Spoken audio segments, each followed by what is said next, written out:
کہو کہ اگر تم جانتے ہو تو بتاؤ کہ زمین اور جو کچھ زمین میں ہے سب کس کا مال ہے؟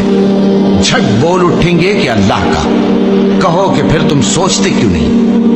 ان سے پوچھو کہ 7 آسمانوں کا کون مالک ہے اور عرش عظیم کا کون مالک ہے؟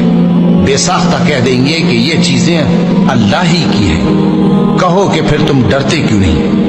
کہو کہ اگر تم جانتے ہو تو بتاؤ کہ وہ کون ہے جس کے ہاتھ میں ہر چیز کی بادشاہی ہے اور وہ پناہ دیتا ہے اور اس کے مقابل کوئی کسی کو پناہ نہیں دے سکتا؟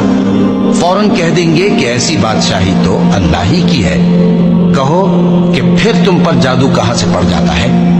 بات یہ ہے کہ ہم نے ان کے پاس حق پہنچا دیا ہے اور یہ جو بت پرستی کیے جاتے ہیں بے شک جھوٹے ہیں۔ اللہ نے نہ تو کسی کو اپنا بیٹا بنایا ہے اور نہ اس کے ساتھ کوئی اور معبود ہے۔